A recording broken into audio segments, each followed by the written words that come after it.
Agora você vai escutar um texto que fez parte da prova do vestibular da Federal 2006. Ouvidos atentos, porque a cobrança será de pontuação. Vamos lá.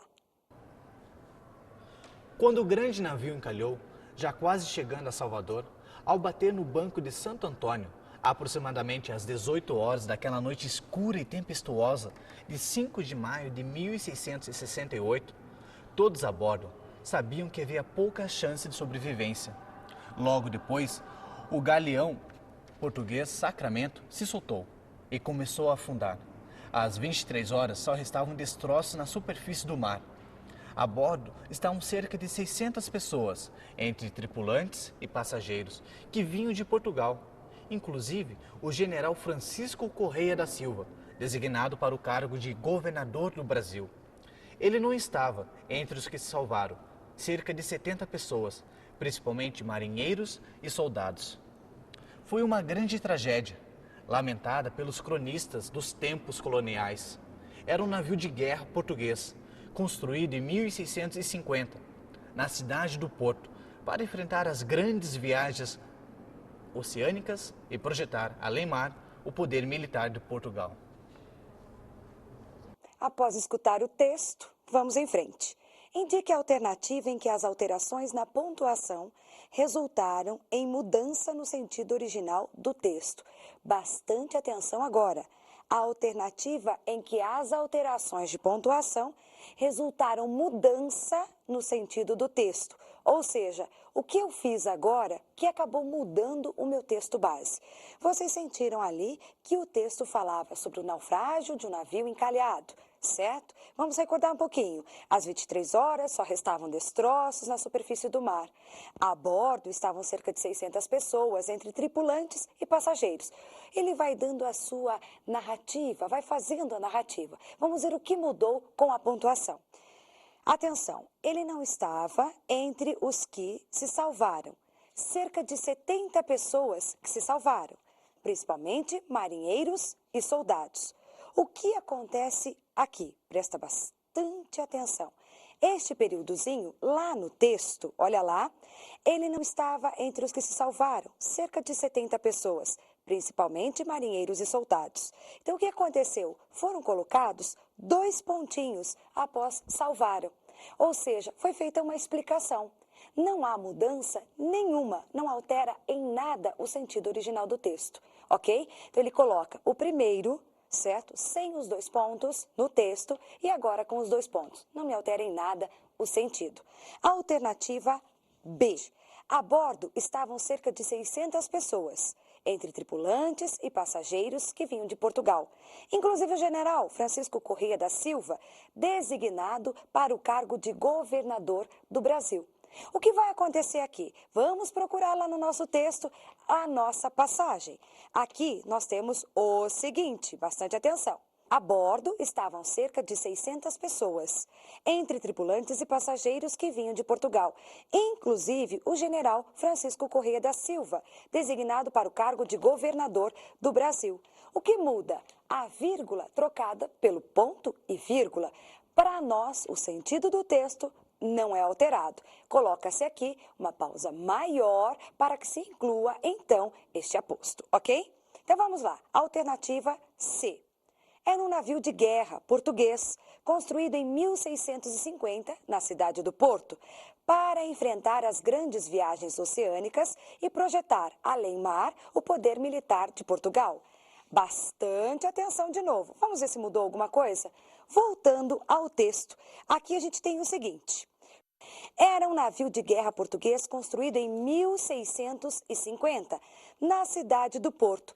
Antes, no texto, na cidade do Porto, estava entre parênteses, aqui entre vírgulas.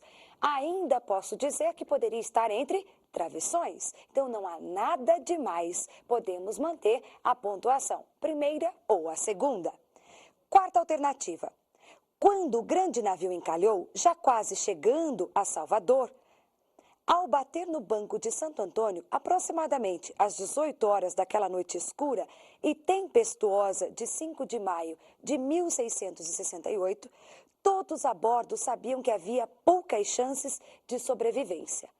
Cuidado aqui nesta quarta alternativa. Presta atenção. Quando o navio encalhou, já quase chegando a Salvador, ao bater no Banco de Santo Antônio, aproximadamente às 18 horas. Olha só o que o nosso texto base diz. Quando o navio encalhou, já quase chegando a Salvador, ao bater no Banco de Santo Antônio, aproximadamente às 18 horas daquela noite escura e tempestuosa, todos a bordo sabiam que havia poucas chances de sobrevivência. Então, o que vai acontecer aqui? Quando o navio encalhou, já chegando a Salvador, ao bater no Banco de Santo Antônio, aproximadamente às 18 horas, ele troca, bastante atenção, uma vírgula, certo, por um travessãozinho, sem nenhum problema. Atenção agora à questão última alternativa, a letra E. Logo depois, o galeão português Sacramento se soltou e começou a afundar às 23 horas. Só restavam destroços na superfície do mar. O que será que aconteceu com esta alternativa? Observe. Logo depois, o galeão português Sacramento se soltou e começou a afundar às 23 horas. Só restavam destroços lá na superfície do mar. Observa no texto. Ele diz o seguinte: logo depois, o galeão português Sacramento se soltou e começou a afundar. Às 23 horas, só restavam destroços na superfície do mar. Às 23 horas, este é o horário em que afundou o navio? Ou em que só restavam destroços na superfície do mar? De acordo com o texto, ok? Às 23 horas só podíamos ver destroços do navio na superfície marítima. Isso quer dizer que esta alternativa, a letra E, muda o que a gente quis dizer no texto. No texto, o navio afundou às 23? Não. Os destroços apareceram às 23 horas. E aqui na alternativa é como se ele tivesse começado a afundar às 23 horas. Então vejam, uma mudança, uma alteração na pontuação alterou todo o sentido do texto, ok? Então eu gostaria que você ficasse bastante atento às questões de pontuação, às questões de pronomes relativos, concordância, regência. Atenção também e principalmente à sua leitura. Você precisa estar de posse de principalmente 4 elementos para resolver esta nossa prova de gramática ou estas nossas questões de gramática. Concordância verbal e nominal, regência verbal e nominal, atenção, pronomes relativos, ok? O que inclui a regência, logicamente, pontuação. E se você puder, leve consigo um 5º item, as orações subordinadas adverbiais, causa e consequência, somente a consequência, né? Quando é uma concessiva, faça aí uma final. Como é que eu posso rever esses conceitos? Então vamos lá, pesquise nas suas apostilas, nos seus livros e esteja sempre em contato com a gramática. Não esqueça desses 5 pontos principais, ok? Gente, um grande abraço para vocês. Eu vou ficando aqui com a nossa gramática.